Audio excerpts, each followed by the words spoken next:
Masters of the Universe. Man, I don't know what's been happening with the movies lately, but Hollywood is clearly on this wave of taking 80s and 90s franchises, turning them in live action and fully leaning to the goofy side of things. And honestly, I don't hate it all. Not every movie needs to be super serious. Street Fighter doesn't need to be the Godfather, and the Masters of the Universe definitely shouldn't try to be that either. This is a live-action adaptation of 1983 cartoon He-Man and the Masters of the Universe, and this stars Nicholas Galazin as He-Man, who you might recognize from the idea of you. Now, just to be clear, I'm actually a fan of this franchise.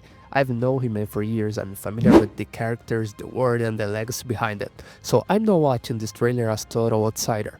I already know what Masters of the Universe represents, and because of that, my expectations were definitely there. And honestly, seeing this universe brought to life like this felt surprisingly exciting. The first part of the trailer does feel pretty familiar. You've got a kid whose home is destroyed, his parents sending him to Earth to protect him, and he grows up trying to live a normal life, working an office job and trying to fit in. And yeah, that setup definitely reminds you of someone else.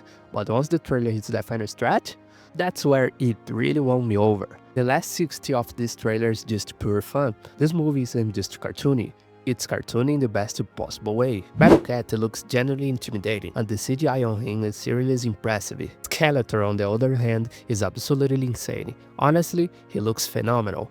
Easily one of the best versions of the character we've ever seen. And then that moment, when He-Man finally switches up, half naked and declares, "I have the power." Yeah, people who grow up in the 80s definitely lost their minds right there. That's the kind of moment that's it's pure nostalgia. Like if a live-action Ben 10 suddenly said, "It's hero time." It's cheesy, it's over the top, and it completely works. Overall, this was a really strong trailer. It knows exactly what kind of movie it wants to be, and it fully commits that tone. I'm genuinely excited to see how this turns out as a summer blockbuster, but what do you guys think?